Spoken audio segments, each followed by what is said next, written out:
노인네가 말이 너무 많으시네? 그 한마디에 시끄럽던 거실의 모든 소음이 거짓말처럼 멎었습니다. 웃고 떠들던 손주 녀석들도 뉴스를 보던 아들 녀석도 모두가 얼어붙은 채 우리를 쳐다봤습니다.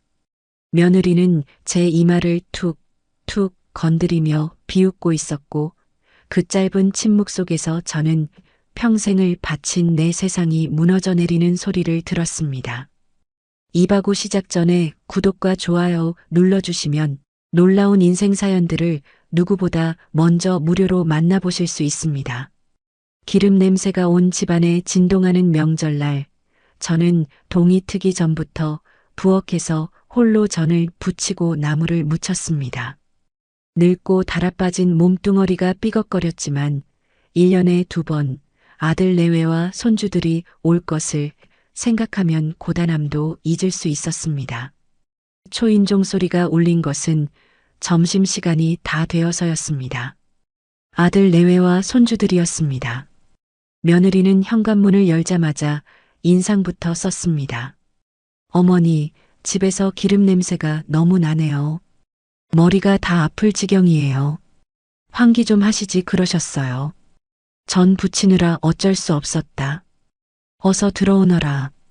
밖은 춥지 않고?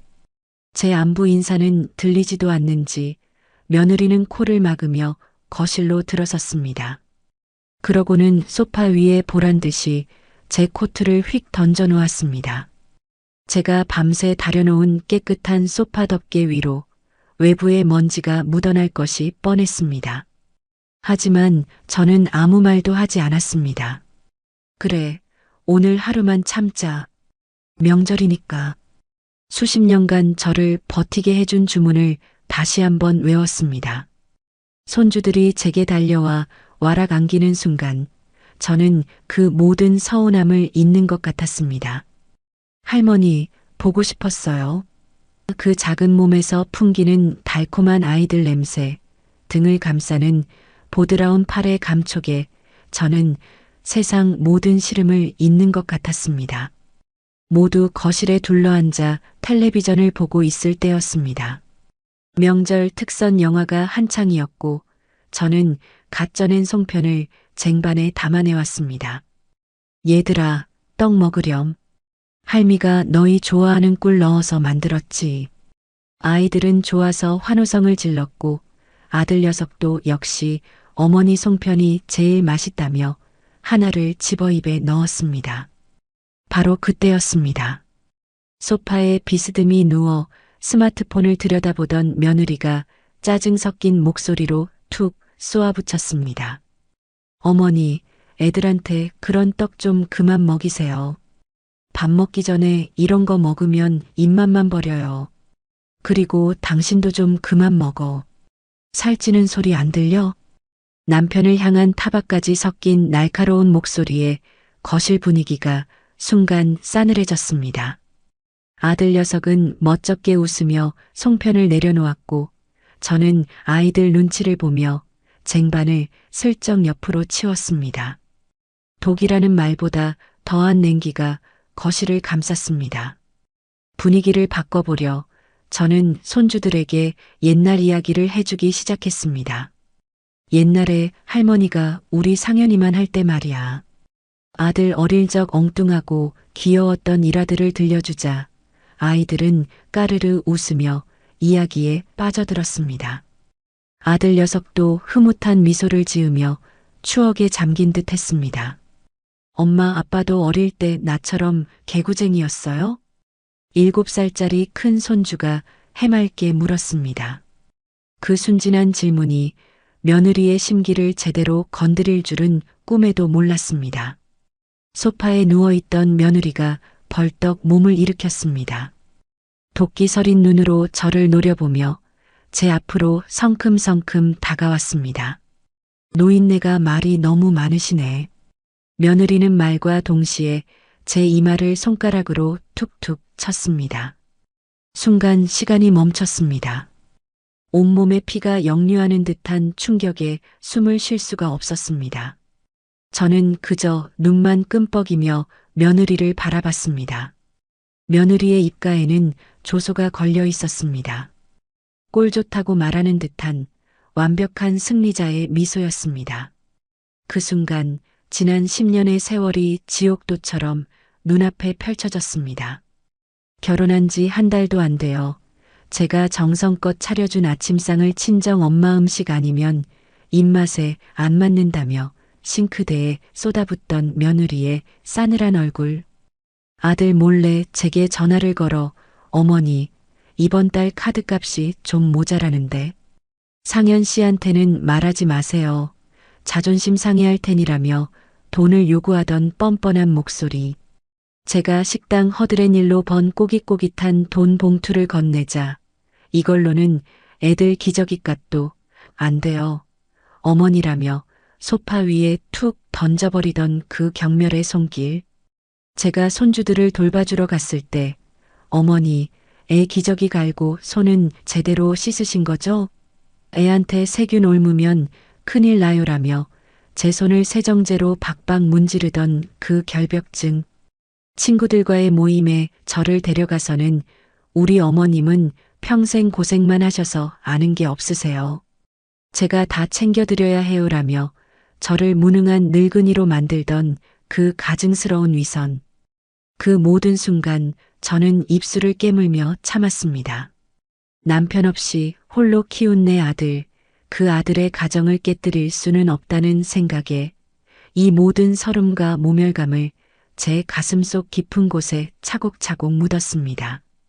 무릎 연골이 다 닳아 밤마다 욱신거리는 다리를 주무르면서도 며느리의 짜증 섞인 전화 한 통에 가슴을 쓸어내려야 했습니다. 내가 참으면 된다. 내가 입을 닫고 귀를 막으면 우리 아들 가정이 평화롭다. 그렇게 수만 번을 주문처럼 되뇌었습니다. 하지만 오늘 토끼 같은 내 손주들 앞에서 이마를 찔리는 이 순간 제 안에서 무언가 단단히 벼려온 것이 툭 하고 끊어지는 소리가 났습니다. 더 이상은 참을 수가 없었습니다. 더 이상은 이 모욕을 견뎌낼 이유가 없었습니다. 평생을 지켜온 인내의 둑이 한순간에 와르르 무너져 내렸습니다. 저는 며느리의 손을 거칠게 쳐냈습니다. 제 예상치 못한 저항에 며느리의 눈이 놀라움으로 동그래졌습니다. 저는 그 눈을 똑바로 쳐다보며 제 평생 처음으로 제 안의 차가운 분노를 남김없이 꺼내 보였습니다. 내가 지금 누구한테 손가락질이야. 낮고 차갑게 깔린 제 목소리에 거실의 공기는 칼날처럼 날카로워졌습니다. 며느리는 잠시 주춤하더니 이내 더 큰 소리로 악을 썼습니다. 뭐예요, 어머니? 지금 저한테 화내시는 거예요? 늙으면 곱게 늙으셔야지. 이게 무슨 추태예요? 아니, 나는 지금 화가 난 게 아니다. 결심을 한 거지. 저는 천천히 자리에서 일어났습니다. 분노로 온몸이 세포 하나하나까지 떨렸지만 이상하게도 머릿속은 그 어느 때보다 차갑고 명료했습니다. 이제 제가 무엇을 해야 하는지, 앞으로 어떻게 살아야 할지 한치의 오차도 없이 분명하게 알 것 같았습니다. 제 남은 인생을 저 오만하고 무례하며 천박하기 짝이 없는 며느리를 위해 단 1초도 낭비하지 않겠다는 결심. 그리고 제가 받은 지난 10년의 모욕을 몇 배, 몇십 배로 처절하게 되돌려주겠다는 서늘한 결심이었습니다. 저는 며느리를 경멸의 시선으로 한번 훑어본 뒤 여전히 멍하니 서 있는 제 아들을 향해 걸어갔습니다. 그리고 그 비겁하고 무책임한 방관자의 눈동자를 향해 제 인생을 건 마지막 통첩을 날렸습니다. 이제 이 지긋지긋한 희생과 인내의 고리를 제 손으로 직접 끊어낼 시간이었습니다. 상현아. 제 목소리는 저조차 놀랄 만큼 차갑고 단단했습니다. 아들은 그제야 정신을 차린 듯 어깨를 움찔하며 저를 바라보았습니다. 네, 어머니. 내 식구들 데리고 당장 이 집에서 나가거라. 네, 어머니, 갑자기 무슨... 진정하시고. 진정? 내가 지금 진정하게 생겼느냐? 내 아내가 내 앞에서, 내 아이들 앞에서 무슨 짓을 했는지 두 눈으로 똑똑히 보고도 그런 말이 나오더냐? 제 일갈에 아들은 입을 꾹 다물었습니다. 변명할 말을 찾지 못하는 그 비겁한 얼굴을 보자 억눌렀던 분노가 다시 치밀어 올랐습니다. 바로 그때 뒤에서 며느리가 기가 막힌다는 듯 코웃음을 치며 끼어들었습니다. 어머니, 지금 저희 쫓아내시는 거예요? 고작 말 한마디 잘못했다고? 그리고 제가 뭘 틀린 말을 했어요? 어머니가 평소에 말이 많으신 건 사실이잖아요. 저는 대꾸할 가치조차 느끼지 못하고 며느리를 없는 사람 취급하며 아들에게만 말했습니다. 내 아내 교육은 내가 시키는 것이다. 하지만 이미 늦었다. 뿌리부터 썩어버린 나무는 바로잡을 수가 없지. 그러니 이제 그만 내 눈앞에서 사라져라. 두 번 말하게 하지 마라. 어머니, 제발 이러지 마세요. 지영아, 너도 그만하고 어머니께 사과드려, 어서. 아들이 며느리의 팔을 잡아 끌었지만 며느리는 요지부동이었습니다. 오히려 제게 한 걸음 더 다가서며 악에 받친 목소리로 소리쳤습니다. 내가 왜요? 내가 뭘 잘못했는데 사과를 해요? 늙은 시어머니 잔소리 좀 했다고 쫓겨나야 하는 세상이 어디 있어요? 어머니야말로 지금 갑질하시는 거 안 보이세요? 평생 돈 한 푼 못 보태주신 주제에 이제 와서 시어머니 행세는 다 하시려고요? 순간 눈앞이 하얗게 변했습니다. 돈 한 푼 못 보태주었다고요? 제가 당신들 결혼할 때 이 집을 담보로 대출받아 전세금을 보태고 당신이 카드값 모자라다고 할 때마다 식당에서 허리가 휘도록 일해번 돈을 쥐어주고 당신의 아이들 분유가 기저귀감 대주느라 제 무릎 연골이 다 닳아 없어졌는데 그 모든 세월이, 그 모든 희생이 돈 한 푼 못 보태준 것이 되어 제게로 돌아왔습니다. 그래, 그랬구나. 내가 너희에게는 그런 존재였구나. 허탈한 웃음이 터져 나왔습니다. 눈물조차 나오지 않았습니다. 저는 더 이상 아무 말도 하고 싶지 않았습니다. 이들과 엮이는 매 순간이 제 영혼을 갉아먹는 고통이라는 것을 뼈저리게 깨달았을 뿐입니다.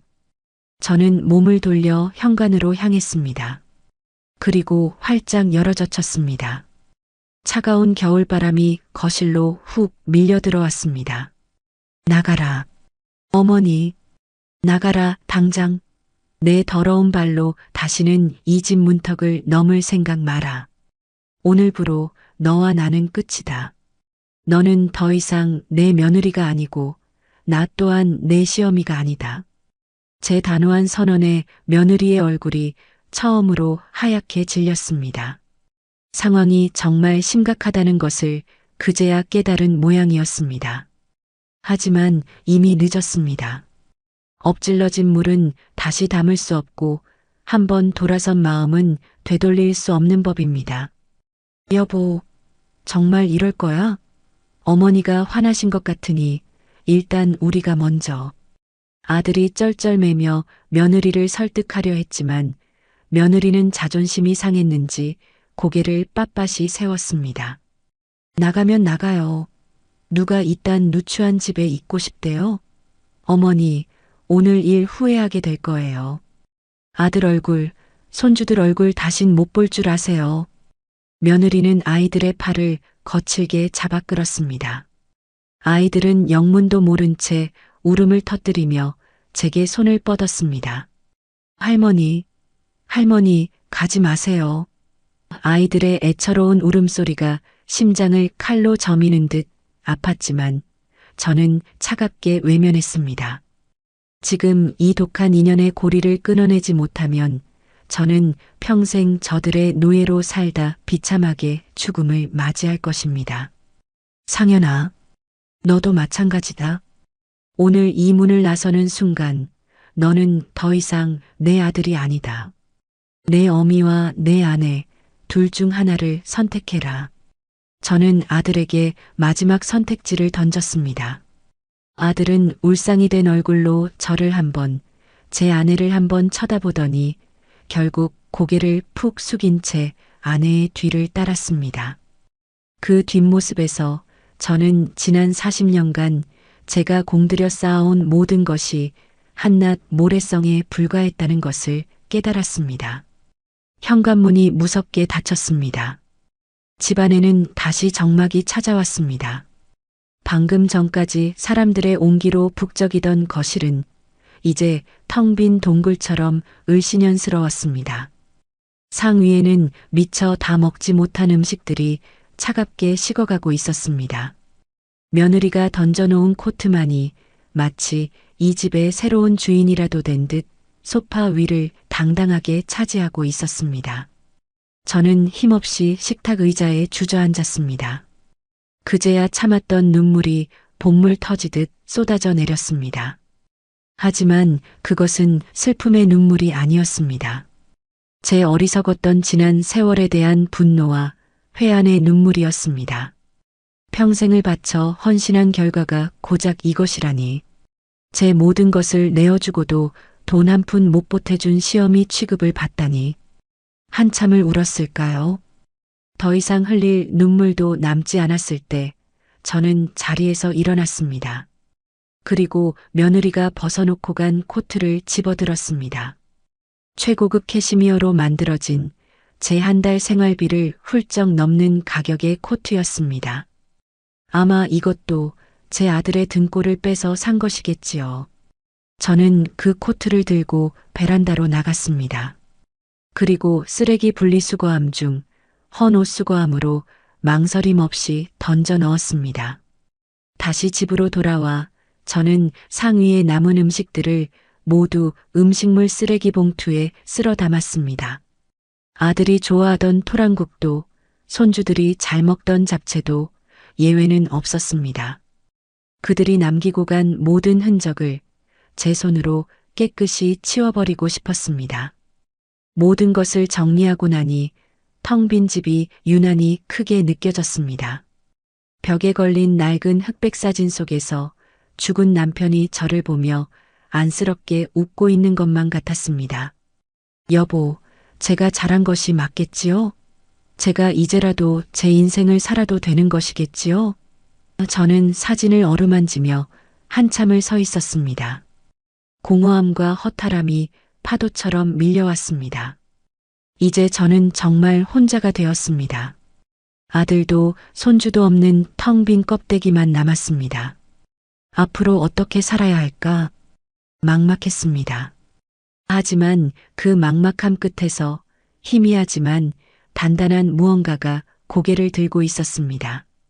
그것은 오정숙이라는 지난 수십 년간 잊고 살았던 제 이름이었습니다. 이제 저는 더 이상 누군가의 엄마, 누군가의 할머니가 아닙니다. 저는 그저 저 자신으로 살아가면 되는 것입니다. 저는 떨리는 손으로 전화기를 들었습니다. 그리고 오랫동안 저장만 해두고 한 번도 누르지 않았던 번호를 찾아 통화 버튼을 눌렀습니다. 어둠 속에서 새로운 길을 찾아 나서야 할 시간이었습니다. 네, 박철민 변호사입니다. 수화기 너머로 젊은 남자의 목소리가 들려왔습니다. 저는 마른 입술을 한번 축이고 제 인생의 두 번째 장을 열기 위한 첫마디를 내뱉었습니다. 변호사님, 저 오정숙입니다. 예전에 상속 관련해서 상담드렸던 이제 그 누구도 아닌 저 자신을 위한 삶이 시작될 것이었습니다. 수화기 너머의 젊은 목소리는 제가 누구인지 기억하지 못하는 듯 잠시 침묵했습니다. 저는 다시 한번 최대한 또렷한 목소리로 제 이름을 말했습니다. 오정숙입니다. 2년 전 남편 명의로 된 작은 상가 건물 상속 문제로 찾아뵈었던 네, 기억납니다, 어머님. 그때 아드님과 같이 오셨었죠. 무슨 일이십니까? 그의 목소리에는 이제야 기억이 났다는 안도감과 함께 이 야심한 시각에 걸려온 전화에 대한 희미한 경계심이 묻어났습니다. 저는 잠시 숨을 골랐습니다.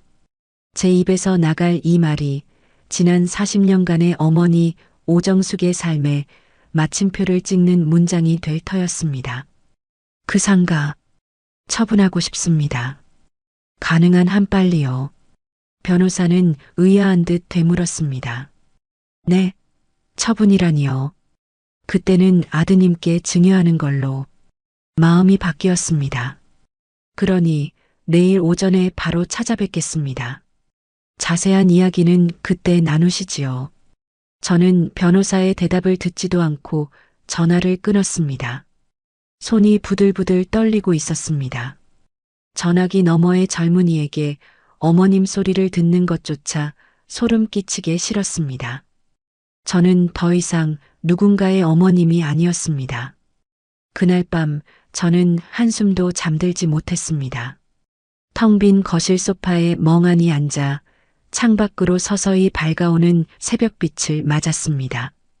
수십 년 만에 처음으로 맞이하는 완벽한 고요였습니다.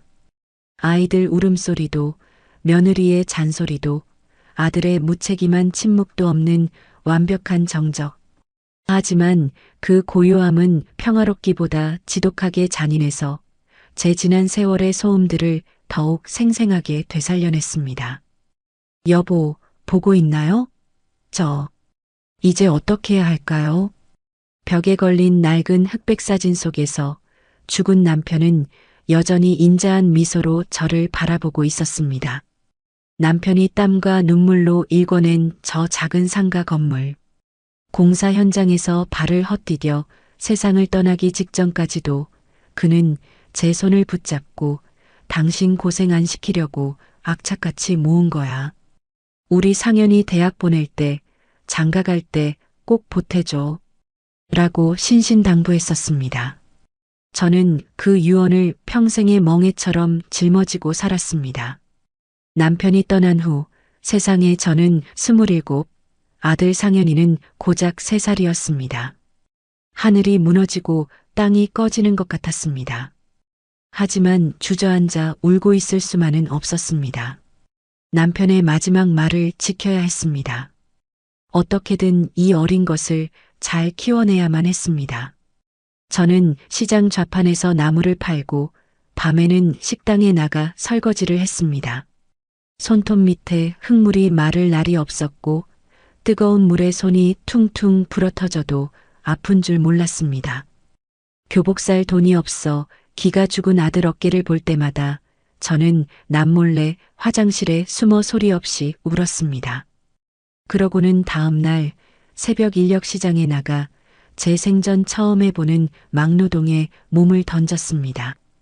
흙먼지를 뒤집어 쓰고 번 그 돈으로 아들에게 새 교복을 사입혔을 때 저는 세상을 다 가진 듯 행복했습니다. 아들아, 이 어미는 아무것도 필요 없다. 너만 반듯하게 자라다오. 그렇게 제 모든 것을 바쳐 아들을 키웠습니다. 아들이 대학에 가고 번듯한 회사에 취직하고 마침내 결혼할 여자를 데려왔을 때 저는 제 인생의 임무를 다 완수한 것 같아 기뻤습니다. 비록 가진 것 없는 시어미라 며느리 볼 낯은 없었지만 그래도 남편과의 약속을 지켰다는 생각에 뿌듯했습니다. 하지만 그 뿌듯함은 오래가지 않았습니다. 며느리는 결혼 초부터 저를 투명인간 취급했습니다. 제가 애써 차린 밥상은 짜다, 싱겁다, 타박하기 일쑤였고 나중에는 아예 어머니 음식은 입에 안 맞는다며 배달 음식을 시켜 먹었습니다. 제가 아들에게 용돈이라도 쥐어주면 며느리는 뒤에서 그 돈으로 제 옷이나 한 벌 사입으세요. 구질구질하게 그게 뭐예요라며 비웃었습니다. 제 모든 헌신은 구질구질한 것이 되었고 제 사랑은 시대에 뒤떨어진 것이 되었습니다. 손주들이 태어났을 때 저는 마지막 희망을 걸었습니다. 핏덩이 같은 손주들을 품에 안으면 이 지긋지긋한 서름도 잊을 수 있을 것 같았습니다. 며느리는 산후조리를 핑계로 아이들을 제게 맡겼습니다. 저는 밤낮으로 기저귀를 갈고 분유를 먹이고 우는 아이를 업고 밤을 새웠습니다. 달아빠진 무릎이 비명을 질렀지만 아이들의 작은 웃음 한 번에 모든 고통을 잊었습니다. 하지만 그 희생의 대가는 더욱 가혹한 무시로 돌아왔습니다. 어머니, 애한테 아무거나 먹이지 마세요. 유기농 아니면 탈 난단 말이에요. 어머니는 옛날 분이라 잘 모르시나 본데 요즘은 그렇게 안 키워요. 저는 제 손주를 돌보면서도 죄인처럼 며느리의 눈치를 봐야 했습니다. 며느리에게 저는 구식 육아를 고집하는 무지한 늙은이일 뿐이었습니다. 어제 제 이마를 찌르던 며느리의 그 뾰족한 손톱 끝에 지난 10년간의 모든 서름과 모멸이 응축되어 있었습니다. 노인네라는 그 한마디는 제 지난 40년의 희생을 송두리째 부정하는 사형 선고와도 같았습니다. 그래, 이제 정말 끝이야. 저는 자리에서 일어났습니다. 밤새 흐르던 눈물은 이제 완전히 말라붙어 있었습니다. 대신 마음속 깊은 곳에서 차갑고 단단한 결심이 솟아나고 있었습니다. 더 이상은 저들을 위해 살지 않으리라. 더 이상은 저들의 감정 쓰레기통이 되어주지 않으리라. 저는 안방으로 들어가 장롱 깊숙한 곳에 넣어두었던 남편의 유품 상자를 꺼냈습니다. 먼지가 뽀얗게 쌓인 상자를 열자 남편의 낡은 작업복과 빛바랜 사진 몇 장, 그리고 작은 상가 건물의 등기권리증이 들어 있었습니다. 저는 그 등기권리증을 한참 동안 말없이 바라보았습니다. 여보, 미안해요. 당신과의 약속, 이제는 못 지킬 것 같아요. 당신이 남긴 이 재산, 당신 아들을 위해서는 단 한 푼도 쓸 수 없게 됐어요. 하지만 당신의 땀과 눈물이 헛되지 않도록 더 좋은 곳에 쓰겠습니다. 당신도 이해해 주시겠지요? 마음속으로 남편에게 마지막 인사를 건넸습니다.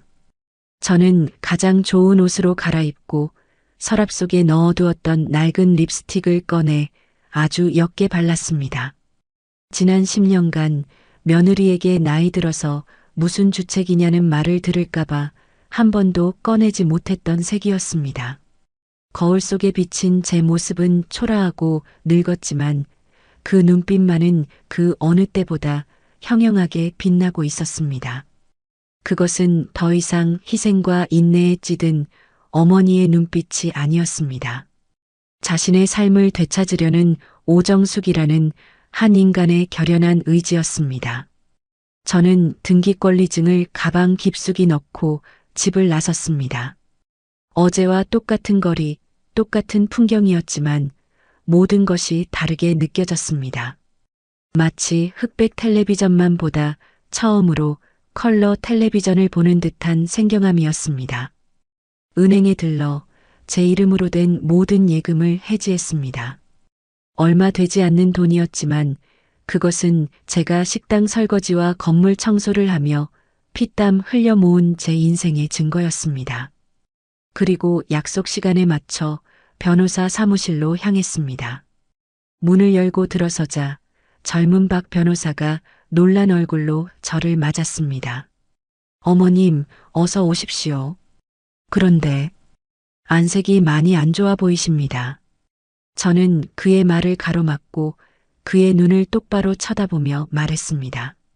제 인생의 두 번째 장을 여는 첫마디였습니다. 변호사님, 앞으로 저를 어머님이라고 부르지 말아 주십시오. 제 이름은 오정숙입니다. 제 말에 박 변호사의 눈이 잠시 흔들리는 것을 보았습니다. 그는 마른 침을 한번 삼키고는 자세를 고쳐 앉으며 조심스럽게 입을 열었습니다.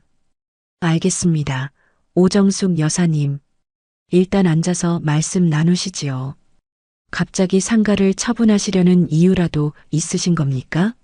아드님과는 상의가 되신 건지. 저는 그의 맞은편 의자에 허리를 꼿꼿이 세우고 앉아 가방에서 등기권리증과 예금 통장들을 꺼내 테이블 위에 올려놓았습니다. 제 재산을 제가 처분하는데 아들과 상의할 이유는 없습니다.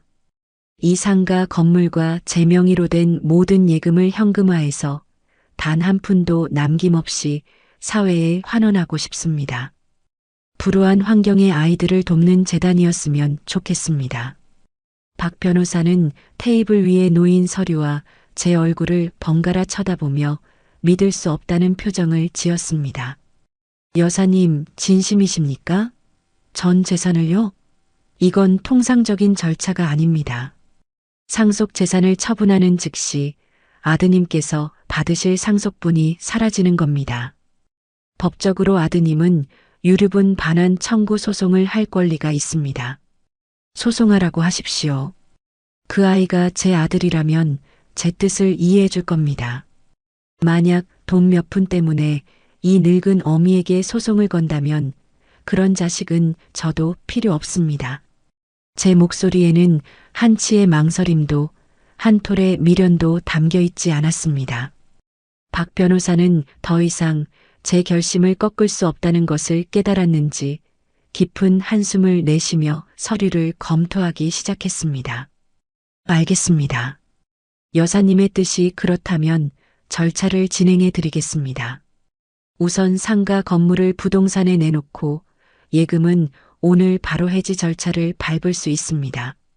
다만 상가 매각은 시간이 좀 걸릴 수 있습니다. 상관없습니다. 시세보다 조금 싸게 내놓아서라도 최대한 빨리 처분해 주십시오.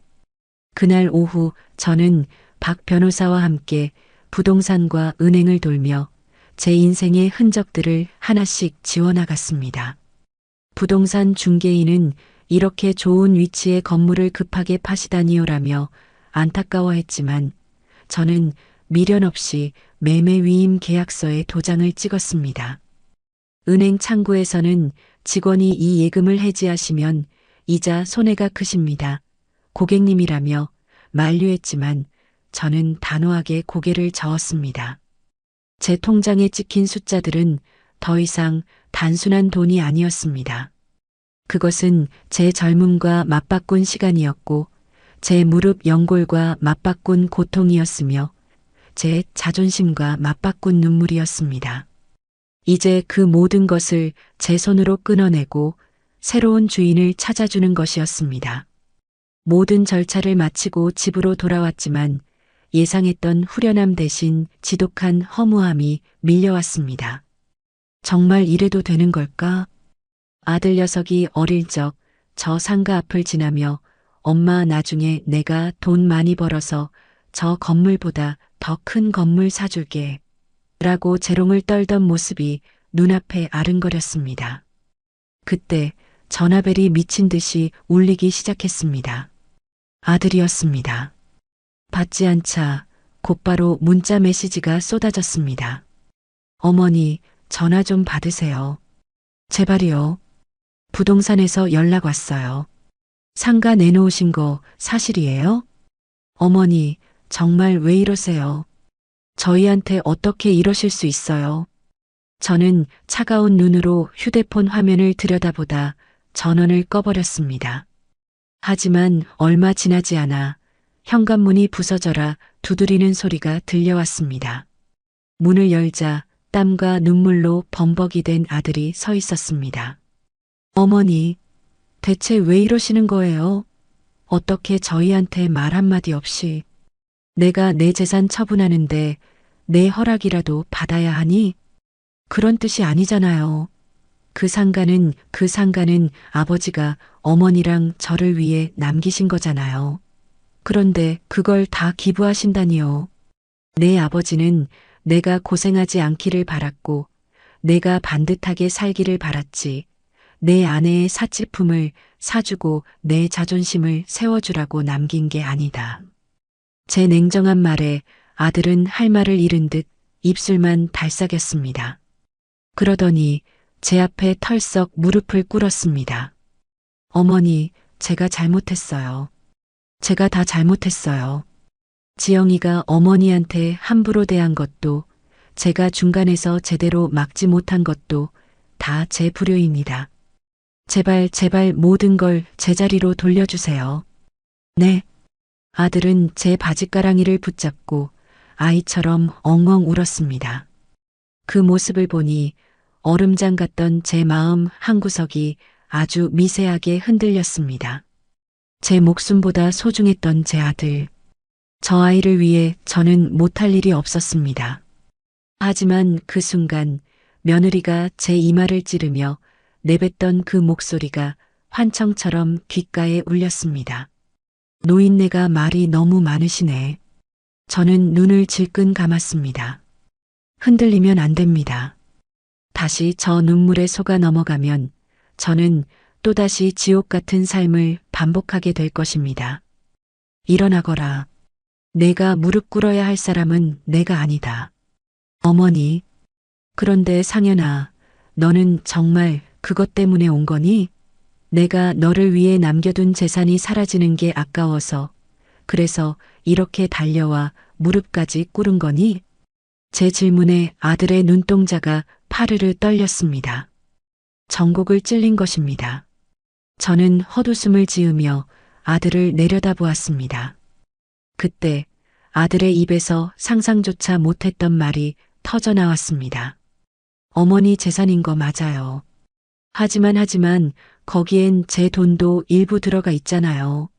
제가 사업한다고 했을 때 어머니가 그 상가 담보로 대출받아서 저한테 보태주셨잖아요. 그걸 어떻게 다 없었던 일로 하고 기부하실 수가 있어요. 순간 세상의 모든 소리가 멎는 듯 했습니다. 아들의 저 말은 제가 기대했던 마지막 연민의 끝마저 제 손으로 잘라내는 칼날이었습니다. 제가 사업 자금을 보태준 것은 맞습니다. 하지만 그 돈은 결국 사업 실패로 공중분해되었고 저는 그 대출금을 갚기 위해 10년이 넘는 세월을 식당에서 허드렛 일을 하며 살았습니다. 그런데 이제 와서 그 돈이 제 돈이라고요? 저는 더 이상 아무 말도 하지 않았습니다. 그저 무릎 꿇고 있는 아들을, 제 평생의 자랑이자 제 평생의 오점이었던 그를 무표정한 얼굴로 내려다볼 뿐이었습니다. 제 안에서 무언가 완전히 죽어버리는 것이 느껴졌습니다. 아들에 대한 마지막 애정, 마지막 연민. 그 모든 것이 산산조각 나 먼지처럼 흩어졌습니다. 저는 아들을 지나쳐 다시 집 안으로 들어갔습니다. 그리고 문을 닫아버렸습니다. 문 밖에서 어머니, 어머니 하고 울부짖는 소리가 들렸지만 제게는 그저 멀리서 들려오는 소음일 뿐이었습니다.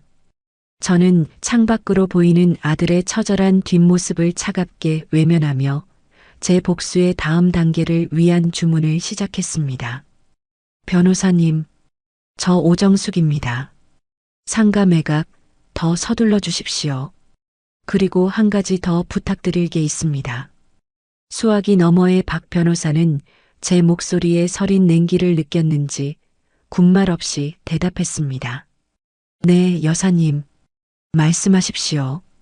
내일 오전까지 국내 아동복지재단 목록과 각 재단의 활동 내역을 정리해서 보내주십시오. 제 돈이 단 한 푼이라도 허투루 쓰이는 것을 원치 않습니다. 가장 투명하고 가장 절실한 아이들에게 제 마지막 재산이 닿았으면 합니다. 알겠습니다. 오정숙 여사님. 내일 바로 준비해서 연락드리겠습니다. 전화를 끊고 저는 문 밖의 소음에 더 이상 귀 기울이지 않았습니다. 아들의 울음소리는 이제 제게 아무런 감흥도 주지 못했습니다. 이미 제 마음속에서 아들 박상현은 죽은 사람이나 다름없었습니다. 다음 날 약속한 시간에 맞춰 박 변호사에게서 이메일이 도착했습니다. 수십 개의 아동복지재단 목록과 상세한 활동 보고서가 첨부되어 있었습니다. 저는 돋보기를 꺼내 쓰고 꼬박 하루를 꼬부랑 글씨들과 씨름하며 보냈습니다. 각 재단의 설립 취지, 후원금 사용 내역, 지원 아동들의 사례까지 꼼꼼하게 읽고 또 읽었습니다. 이것은 제 인생의 마지막 과업이었습니다. 남편의 피와 제 눈물이 깃든 이 돈이 가장 가치 있는 곳에서 새로운 생명을 피워내기를 바랐습니다. 꼬박 이틀을 고민한 끝에 저는 한 곳을 선택했습니다. 부모의 학대나 방임으로 상처받은 아이들의 심리 치료와 교육을 지원하는 작은 규모의 재단이었습니다. 화려한 홍보나 거대한 조직은 없었지만 그들의 활동 보고서에는 아이들 한 명 한 명에 대한 진심 어린 애정과 고민의 흔적이 고스란히 담겨 있었습니다. 마치 과거의 저처럼 상처받은 아이들을 보듬어 안으려는 따뜻한 손길이 느껴졌습니다. 저는 박 변호사에게 다시 전화를 걸었습니다. 결정했습니다. 새싹 마음 재단이라는 곳입니다. 이곳에 전액을 기부하고 싶습니다. 며칠 후 저는 박 변호사의 사무실에서 새싹 마음 재단의 대표와 마주 앉았습니다. 인상이 선한 중년 여성이었습니다. 그녀는 제 사연을 듣고는 눈시울을 붉히며 제 손을 꼭 잡았습니다. 여사님의 이 귀한 뜻, 저희가 소중하게 받겠습니다. 여사님의 마음이 아이들에게 온전히 전해지도록 저희가 최선을 다하겠습니다. 정말 감사합니다. 저는 그녀의 손을 마주 잡으며 담담하게 말했습니다. 감사 인사는 제가 받아야 할 것이 아닙니다. 이 돈의 진짜 주인은 평생 땀 흘려 일한 제 남편과 앞으로 이 돈으로 새로운 삶을 살아갈 아이들이니까요. 저는 그저 우편 배달부처럼 돈의 주인을 찾아준 것뿐입니다. 박 변호사가 내민 기부 약정서 위에 저는 망설임 없이 제 이름 석자를 적고 도장을 찍었습니다. 오정숙. 제 이름 옆에 찍힌 붉은 인주가 마치 새로운 삶을 향한 저의 뜨거운 심장처럼 느껴졌습니다. 법적인 절차가 모두 끝났다는 것은 상가가 팔리고 제 모든 재산이 재단으로 이전되었다는 것을 의미했습니다. 박 변호사는 마지막으로 제게 물었습니다. 여사님, 정말 후회 없으시겠습니까? 지금이라도 철회하신다면. 저는 창밖의 파란 하늘을 바라보며 나지막이 대답했습니다. 후회라니요. 제 인생에 이렇게 후련하고 가벼운 날은 없었습니다.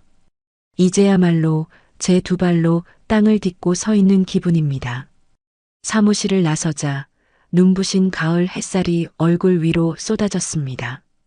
저는 수십 년 만에 처음으로 제 의지로 무언가를 해냈다는 성취감에 가슴이 벅차올랐습니다. 그날 저녁 집으로 돌아오니 휴대폰에 부재중 전화와 문자 메시지가 수십 통 쌓여 있었습니다. 모두 아들에게서 온 것이었습니다. 저는 그 번호를 차단하기 전에 마지막으로 문자 내용을 확인했습니다. 애원과 후회, 그리고 원망이 뒤섞인 긴 글이었지만 제 마음은 더 이상 흔들리지 않았습니다. 저는 그 문자를 표정 없이 삭제했습니다. 그리고 망설임 없이 그의 번호를 차단 목록에 추가했습니다. 제 인생에서 그를 완전히 도려내는 마지막 의식이었습니다. 저는 집안을 둘러보았습니다. 아들의 백일 사진, 초등학교 입학식 때 찍은 가족 사진, 며느리와 함께 찍은 어색한 결혼 사진, 그들이 남긴 모든 흔적들이 저를 옥죄는 쇠사슬처럼 느껴졌습니다. 저는 집안에 있는 모든 앨범과 사진 액자를 꺼내 마당으로 가져갔습니다. 그리고 낡은 양철통에 그것들을 모두 쏟아부었습니다. 성냥을 그어 불을 붙이자 활활 타오르는 불길 속에서 지난 40년의 희생과 눈물이 검은 연기가 되어 흩어졌습니다. 사진 속에서 환하게 웃고 있는 젊은 시절의 저. 아들을 품에 안고 세상을 다 가진 듯 행복해하던 저. 그 모든 오정숙이 불길 속에서 제가 되어 사라지고 있었습니다. 저는 그 불길을 멍하니 바라보며 나지막이 속삭였습니다. 잘 가거라, 상현이 엄마. 잘 가거라, 불쌍했던 내 젊은 나라. 불길이 잦아들고 한 줌의 재만 남았을 때 저는 비로소 완전한 해방감을 느꼈습니다. 저를 올가매던 모든 과거의 굴레가 사라졌습니다. 이제 저는 그 누구의 무엇도 아닌 온전한 오정숙이었습니다. 저는 방으로 들어가 작은 배낭 하나를 챙겼습니다. 갈아입을 옷 몇 벌과 세면도구, 그리고 은행에서 찾아온 얼마간의 현금. 그것이 제 새로운 인생의 전 재산이었습니다. 집을 나서기 전 저는 마지막으로 남편의 흑백 사진 앞에 섰습니다. 여보, 저 이제 떠나요. 어디로 갈지는 아직 모르겠어요. 하지만 어디에 있든 이제는 웃으면서 살겠습니다. 당신도 하늘에서 저를 응원해 주세요. 저는 현관문을 열고 망설임 없이 밖으로 나섰습니다. 등 뒤로 제 지난 세월이 담긴 집이 조용히 멀어져 갔습니다. 앞으로 어떤 삶이 펼쳐질지 알 수 없었지만 두렵지 않았습니다. 오히려 설레기까지 했습니다. 저는 주머니에서 휴대폰을 꺼내 새싹 마음 재단 대표의 번호를 눌렀습니다. 대표님, 저 오정숙입니다. 혹시 제가 아이들을 위해 자원봉사라도 할 수 있을까요? 제가 다른 건 몰라도 밥하고 청소 하나는 자신 있거든요. 이제 제 남은 인생은 덤이었습니다.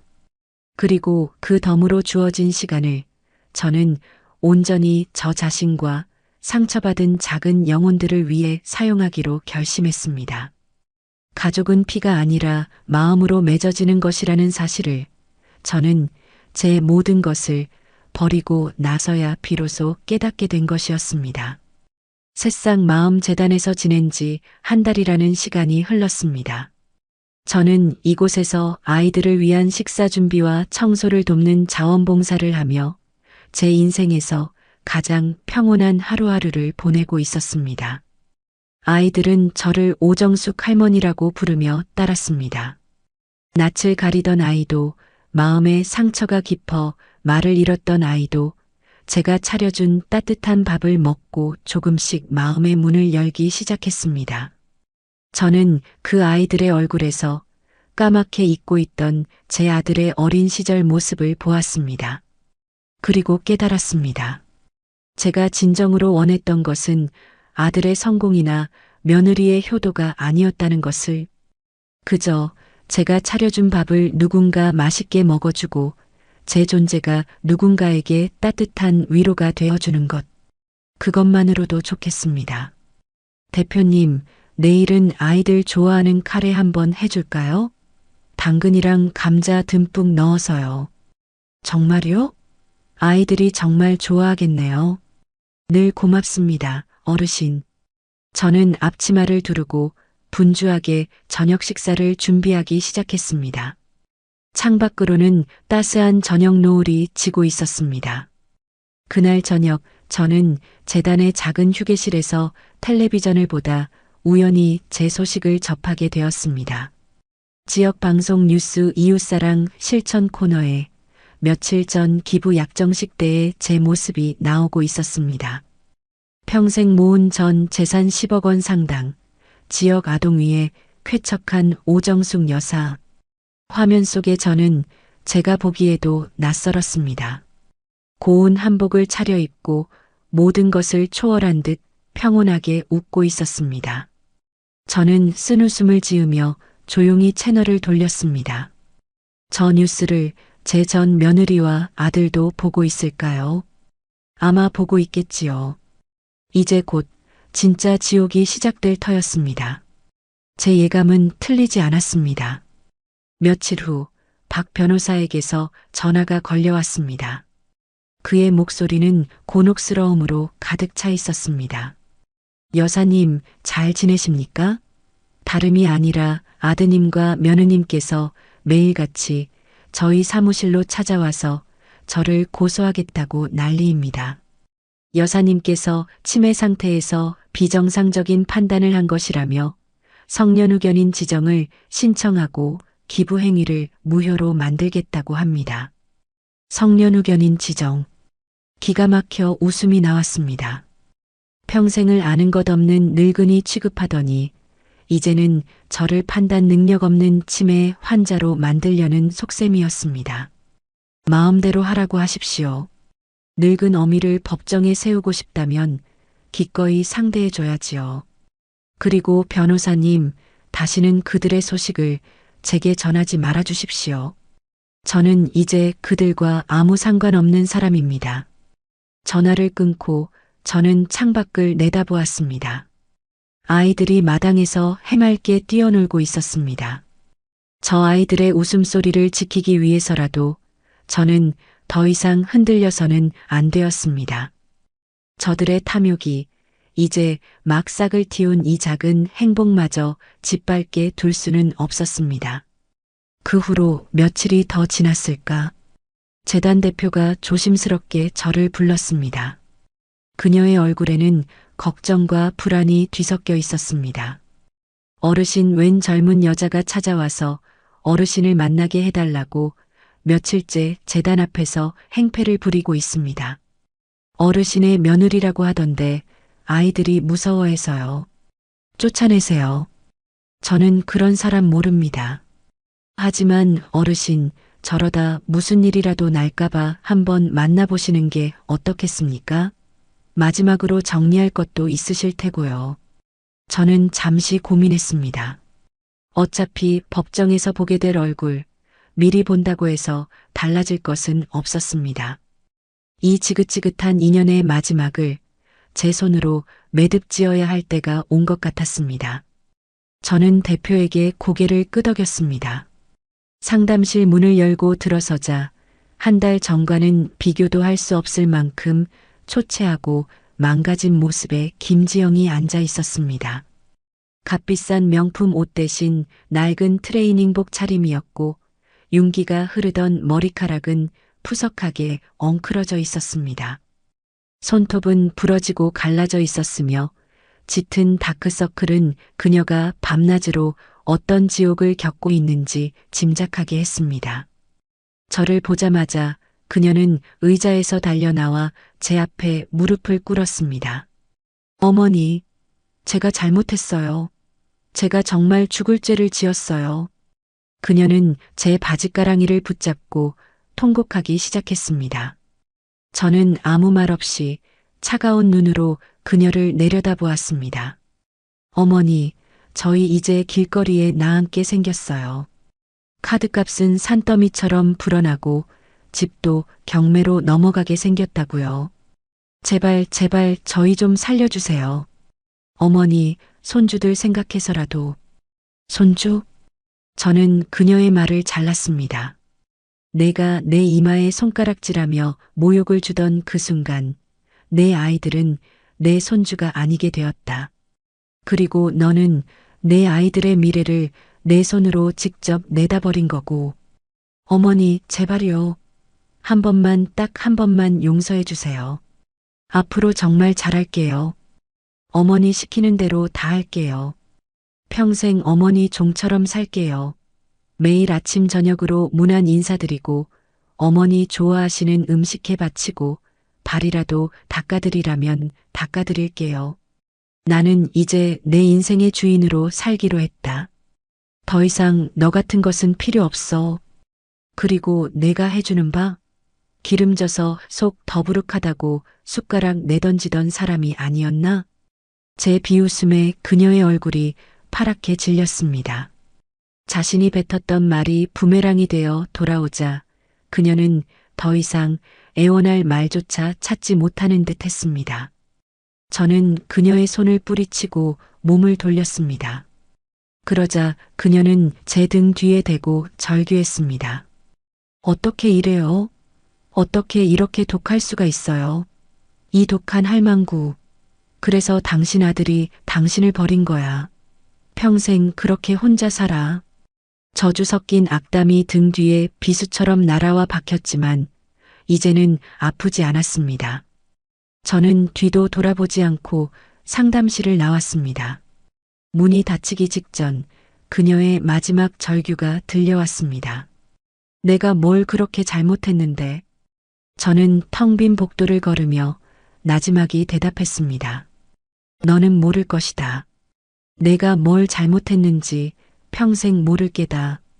그것이 제가 그들에게 내리는 가장 잔인한 형벌이었습니다. 이제 제게 남은 것은 과거와의 완전한 단절, 그리고 새로운 가족들과 함께 만들어갈 따뜻한 미래뿐이었습니다. 저는 다시 주방으로 향했습니다. 카레에 넣을 당근을 썰어야 했습니다. 아이들이 기다리고 있었습니다. 재단에서의 평화로운 일상은 그리 오래가지 못했습니다. 어느 날 오후 아이들과 함께 마당에서 잡초를 뽑고 있는데 우체부가 제 이름을 불렀습니다. 그가 내민 것은 법원에서 온 등기 우편이었습니다. 봉투를 뜯자 차가운 활자들이 눈에 들어왔습니다.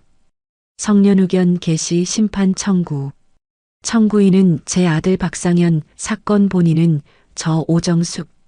제가 정신적으로 온전치 못하여 재산을 관리할 능력이 없으니 아들을 저의 후견인으로 지정해달라는 내용이었습니다. 기가 막혔지만 올 것이 왔다는 생각도 들었습니다. 저들의 탐욕이 법정 다툼까지 불사하리라는 것은 이미 예상했던 바였습니다. 저는 제 손으로 직접 싼 밥을 먹고 자란 제 아들이 이제는 제 입에 재갈을 물리려 한다는 사실에 실소했습니다. 핏줄이라는 것이 이토록 허망한 것이었나? 저는 박 변호사에게 전화를 걸어 사실을 알렸습니다.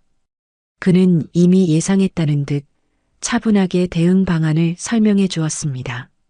여사님, 너무 걱정하지 마십시오. 저들이 여사님을 정신적으로 무능력한 사람으로 몰아가려는 의도입니다. 하지만 법원은 그렇게 호락호락하지 않습니다. 여사님께서 정신적으로 아무 문제가 없다는 것을 입증하면 됩니다. 제가 필요한 서류와 증인들을 준비하겠습니다. 여사님께서는 그저 법정에 나오셔서 사실만을 말씀하시면 됩니다. 심판일 저는 박 변호사와 함께 법정에 들어섰습니다. 방청석 한쪽에 모여있는 재단 식구들과 눈이 마주쳤습니다. 원장님과 아이들을 돌보는 선생님 몇몇이 걱정 어린 눈빛으로 저를 바라보고 있었습니다. 저는 그들을 향해 괜찮다는 의미로 희미하게 미소를 지어 보였습니다. 제 뒤에는 이제 피를 나누진 않았지만 마음을 나눈 새로운 가족이 있었습니다. 잠시 후 반대편 문이 열리고 아들 내외가 변호사와 함께 들어왔습니다. 한 달 만에 보는 아들은 몰라보게 수척해져 있었고 며느리는 온몸에 도끼를 품은 살모사처럼 날카로운 눈으로 저를 쏘아보고 있었습니다. 우리의 시선이 허공에서 부딪혔지만 저는 아무런 감정도 느끼지 못했습니다. 이미 제 마음속에서 저들은 타인, 그 이상도 이하도 아니었습니다. 재판이 시작되고 며느리 측 변호사가 먼저 입을 열었습니다. 그는 온갖 미사여구를 동원해 저를 최근 급격한 감정 변화와 이상 행동을 보이는 불쌍한 노인으로 포장했습니다. 존경하는 재판장님, 청구인의 어머니인 오정숙 여사께서는 최근 남편이 남긴 전 재산을 유일한 혈육인 아들과 한마디 상의도 없이 특정 재단에 기부하는 상식밖의 행동을 보였습니다. 이는 고령으로 인한 판단력 저하 혹은 초기 치매 증상으로 인한 이상 행동일 가능성이 매우 높습니다. 아들인 청구인은 망극한 효심으로 어머니의 남은 여생을 보살피고 재산을 안전하게 관리하고자 이 자리에 섰습니다. 망극한 효심이라는 말에 헛웃음이 터져 나올 뻔했습니다. 그러자 박 변호사가 자리에서 일어나 차분하게 반박했습니다. 이에 있습니다. 재판장님. 상대 측 주장은 아무런 근거 없는 억측에 불과합니다. 기부는 오정숙 여사님의 명확하고 자유로운 의지에 따른 것이었습니다. 저희는 여사님의 정신 상태가 지극히 온전하다는 것을 증명할 국내 최고 권위의 신경정신과 전문의 소견서를 제출합니다. 또한 여사님께서 평소 얼마나 사려 깊고 이성적인 분이신지를 증언해 줄 증인들을 확보하고 있습니다. 팽팽한 공방이 오가던 중 재판장이 아들 박상현을 증인석으로 불렀습니다. 증인 박상현 씨, 어머니인 오정숙 여사께서 최근 이상 행동을 보인 적이 있습니까? 모두의 시선이 아들에게로 쏠렸습니다. 아들은 떨리는 목소리로 고개를 푹 숙인 채 입을 열었습니다. 네. 요즘 들어 자주 깜빡깜빡하시고 사람을 잘 알아보지 못하실 때도 있었습니다. 저희가 찾아가도 문을 열어주시지 않고 엉뚱한 말씀을 하실 때가 많았습니다. 아들의 입에서 나온 거짓 증언에 방청석이 술렁였습니다. 저는 눈을 감았습니다. 마지막 남은 기대마저 산산조각 나는 순간이었습니다. 제가 평생을 바쳐 키운 아들이 돈 몇 푼 때문에 이 늙은 어미를 치매 환자로 만들고 있었습니다. 그 순간 저는 제 아들이 제 손으로 직접 끓여준 미역국을 먹고 태어난 것이 아니라 독사의 알에서 태어난 것이 아닐까 하는 끔찍한 생각마저 들었습니다. 상현아, 저도 모르게 터져나온 작은 신음에 아들의 어깨가 크게 움찔했습니다. 아들은 끝내 고개를 들지 못하고 눈물을 뚝뚝 흘리며 말을 이었습니다. 그 눈물은 진심 어린 후회의 눈물인가 아니면 어미를 팔아넘기는 죄책감의 눈물인가. 어머니가 저희가 사업 자금이 필요하다고 했을 때도 마치 처음 듣는 이야기인 것처럼 화를 내시고 저희를 도둑 취급하셨습니다. 그전에는 안 그러셨는데 그때 박 변호사가 자리에서 일어나 재판장에게 서류 뭉치를 제출했습니다. 재판장님, 지금 증인이 언급한 사업 자금에 대한 증거 자료를 제출합니다. 이것은 10년 전 증인이 사업 실패로 지게 된 2억 원의 빚을 오정숙 여사께서 상가를 담보로 대출받아 모두 갚아주셨다는 채무 변제 확인서와 은행 거래 내역입니다. 또한 지난 10년간 오정숙 여사께서 식당과 건물 청소 등으로 일하며 그 대출금을 홀로 갚아오신 내역입니다. 서류가 제출되자 법정은 다시 한번 크게 술렁였습니다. 며느리의 얼굴은 새하얗게 질렸고 아들은 고개를 더욱 깊이 숙였습니다. 박 변호사는 저를 향해 눈짓했습니다. 이제 제 차례였습니다. 저는 증인석으로 걸어가 똑바로 재판장을 바라보며 입을 열었습니다. 존경하는 재판장님, 저는 치매 환자가 아닙니다. 저는 제 아들을 제 목숨보다 더 사랑했던 어미였습니다. 저 아이가 사업에 실패했을 때 저는 제 모든 것을 걸어 저 아이를 지켰습니다. 하지만 저 아이는 그리고 저 아이의 아내는 저의 희생을 당연한 것으로 여겼습니다. 저를 돈 한 푼 못 보태준 무능한 늙은이로 취급했고 제 자존심을 짓밟았습니다. 저는 잠시 숨을 고르고 울고 있는 아들을 똑바로 쳐다보았습니다. 저는 더 이상 저 아이의 어미이기를 포기했습니다. 제가 평생을 바쳐 지키고자 했던 가족이라는 울타리가 실은 저를 가두는 감옥이었다는 것을 깨달았기 때문입니다. 그래서 저는 저를 위해 남겨진 마지막 재산을 저처럼 상처받고 버려진 아이들을 위해 쓰기로 결심한 것입니다. 이것이 판단 능력이 없는 치매 환자의 행동입니까? 아니면 자신의 삶을 되찾으려는 한 인간의 처절한 몸부림입니까? 제 말이 끝나자 법정에는 무거운 침묵이 흘렀습니다. 그때 며느리가 자리에서 벌떡 일어나 소리쳤습니다. 거짓말. 다 거짓말이야. 저 늙은이가 우리 돈 뺏으려고 쇼하는 거라고요. 재판장님, 저 여자는 돈에 미친 악마예요. 정숙. 김지영 씨, 정숙하세요. 며느리 측 변호사가 그녀를 말렸지만 이미 그녀의 이성은 끊어진 뒤였습니다. 재판장의 엄한 제지에도 불구하고 그녀는 저를 향해 손가락질하며 악을 썼습니다. 그 모습은 명절날 제 이마를 찌르던 그 모습과 정확히 겹쳐 보였습니다. 저는 더 이상 아무 말도 하지 않았습니다. 그저 모든 것을 잃고 발악하는 며느리와 고개조차 들지 못하는 제 아들을 차갑고 텅 빈 눈으로 바라볼 뿐이었습니다. 법정 안의 모든 공기가 돌처럼 굳어버린 듯 했습니다.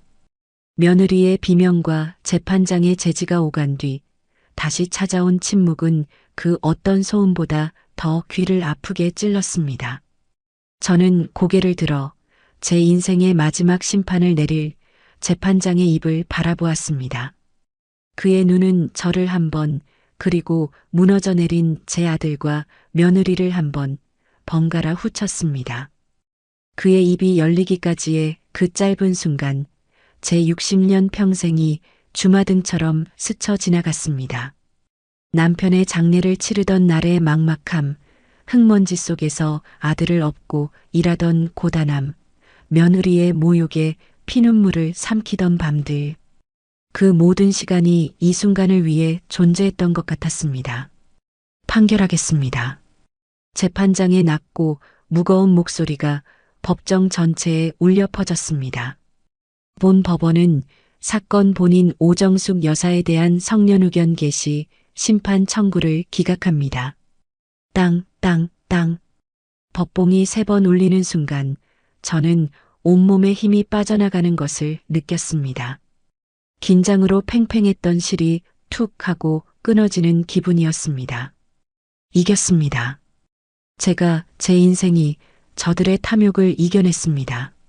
눈앞이 뿌옇게 흐려지며 뜨거운 것이 뺨을 타고 흘러내렸습니다. 이것은 슬픔의 눈물이 아니었습니다. 제 삶의 존엄을 되찾았다는 안도, 지긋지긋한 굴레에서 벗어났다는 해방감의 눈물이었습니다. 옆에 앉은 박 변호사가 제 손을 따뜻하게 잡아주었습니다. 그의 눈에도 희미한 물기가 어려 있었습니다. 방청석에 앉아있던 재단 식구들의 얼굴에도 안도의 미소가 번졌습니다. 하지만 반대편에서는 지옥도가 펼쳐지고 있었습니다. 말도 안 돼. 이건 무효야. 재판이 이따위로. 며느리는 판결을 받아들이지 못하고 다시 한번 발악했지만 이번에는 법정 경위들에게 팔이 붙들려 힘없이 끌려나갔습니다. 그녀의 눈은 여전히 저를 향해 찢어질 듯한 증오를 뿜어내고 있었습니다. 내가 너를 가만두지 않을 것이다. 그녀의 입모양이 그렇게 말하고 있었습니다. 하지만 저는 알았습니다. 그녀는 이제 제게 아무것도 할 수 없다는 것을. 그리고 제 아들, 박상현. 그는 자리에서 일어나지도 못한 채 텅 빈 눈으로 허공만 바라보고 있었습니다. 모든 것을 잃은 사람의 얼굴. 희망도 분노도 슬픔도 아닌 그저 텅 비어버린 껍데기. 어미를 팔아넘긴 죄책감과 눈앞에서 사라져버린 재산에 대한 허망함이 그의 영혼을 앗아간 듯 했습니다. 저는 그 얼굴에서 시선을 거두었습니다. 더 이상 연민도 미움도 남아있지 않았습니다. 그는 이제 제가 아는 박상현이 아니었습니다. 법정을 나서자 재단 식구들이 저를 와락 껴안아 주었습니다. 어르신, 정말 잘 되셨어요. 정말 다행이에요. 그들의 따뜻한 체온에 저는 비로소 제가 혼자가 아님을 실감했습니다. 피 한 방울 섞이지 않았지만 이들이야말로 제 새로운 가족이었습니다. 복도를 걸어나가다 저는 마지막으로 법정 문 앞에 주저앉아 있는 아들 내외와 마주쳤습니다. 며느리는 여전히 분이 풀리지 않는지 남편의 멱살을 잡고 흔들고 있었습니다. 다 당신 때문이야. 당신이 조금만 더 똑똑했어도 저 늙은 여우한테 우리가 다 넘어간 거라고. 당신이 어머니만 제대로 구슬렸어도. 그만해, 이제 다 끝났어. 뭐가 끝나? 이제 시작이야. 당신이나 나나 이제 길바닥에 나앉게 생겼다고. 당신이 책임져. 내 인생 물어내. 서로를 핥히고 원망하는 그들의 모습은 한때 부부였던 사람들이라고는 믿기지 않을 만큼 처참했습니다. 저는 그들을 조용히 지나쳤습니다. 제 복수는 그들을 파멸시키는 것이 아니었습니다. 그저 그들 스스로가 만든 지옥 속에 가만히 놓아두는 것, 그것으로 충분했습니다. 그 후로 몇 달의 시간이 흘렀습니다. 저는 재단에 딸린 작은 숙소에서 지내며 아이들과 함께하는 평온한 일상을 보냈습니다. 아이들에게 글을 가르쳐주고 함께 텃밭을 가꾸고 저녁이면 옛날 이야기를 들려주었습니다. 아이들의 웃음소리는 제 지난 세월의 상처를 치유하는 가장 좋은 약이었습니다. 그러던 어느 날 박 변호사가 무거운 얼굴로 재단을 찾아왔습니다. 여사님, 드릴 말씀이 있습니다. 그는 제 아들 내외의 소식을 전했습니다. 재판이 끝난 후 그들은 서로를 원망하며 싸우다 결국 헤어졌다고 했습니다. 며느리는 아이들을 버려둔 채 어디론가 사라져버렸고 아들은 빚더미에 올라앉아 막노동으로 하루하루를 버티며 술에 절어 살고 있다고 했습니다. 그리고 아이들은 어떻게 됐나요? 제 떨리는 목소리에 박 변호사는 차마 말을 잇지 못하고 고개를 숙였습니다. 현재 임시보호시설에 머물고 있습니다. 하지만 곧 양육할 보호자가 없어 보육원으로 가게 될 것 같습니다. 심장이 쿵 하고 내려앉았습니다. 제 손주들이 할머니의 토랑국이 제일 맛있다며 해맑게 웃던 제 강아지들이 이제는 부모에게 버림받고 차가운 시설로 가게 될 처지에 놓인 것이었습니다. 지난 몇 달간 애써 외면하고 있던 죄책감이 거대한 파도처럼 저를 덮쳐왔습니다. 제가 저지른 복수의 끝이 결국 죄 없는 아이들에게 가장 큰 상처를 남긴 것은 아닐까? 그날 밤 저는 한숨도 잠들지 못했습니다. 저는 제 인생을 되찾기 위해 모든 것을 버렸습니다.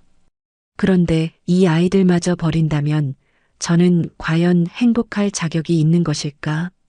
며느리와 아들에게서 벗어났지만 할머니라는 이름의 굴레에서는 영원히 벗어날 수 없는 것일까? 머릿속이 지옥처럼 복잡했습니다. 아니야, 나는 내 인생을 찾았어. 이제 와서 다시 그 굴레로 돌아갈 수는 없어. 라고 스스로를 다독였지만 눈앞에 아이들의 얼굴이 아른거려 견딜 수가 없었습니다. 다음 날 저는 재단 원장님을 찾아가 모든 것을 털어놓았습니다. 제 이야기를 묵묵히 듣던 원장님은 제 손을 잡으며 말했습니다. 어르신, 어른들의 죄가 아이들에게 이어져서는 안 됩니다. 아이는 사랑받고 보호받을 권리가 있어요. 어르신께서 평생 지고 가실 짐이 아니라 어르신의 남은 인생을 채워줄 선물이 될 수도 있습니다.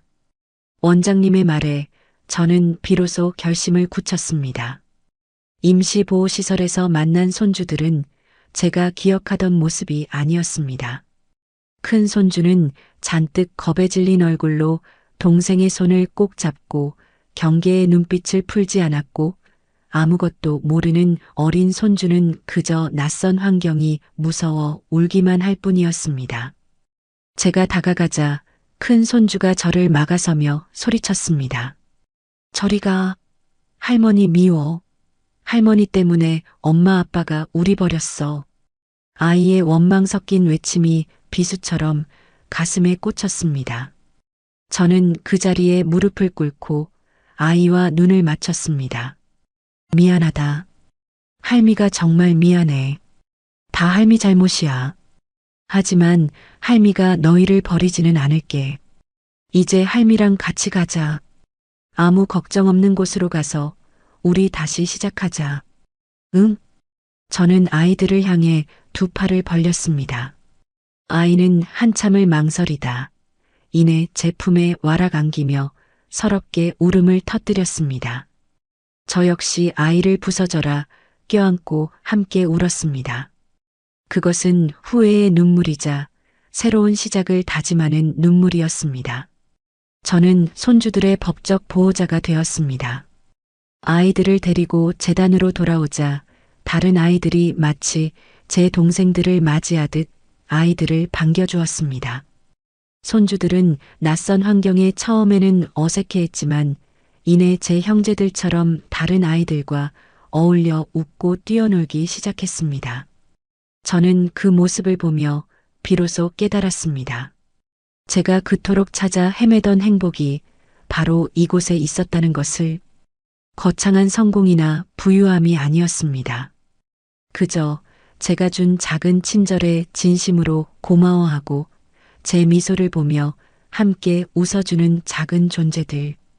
그것만으로도 제 남은 생은 충분히 의미 있었습니다. 저는 한때 누군가의 아내였습니다.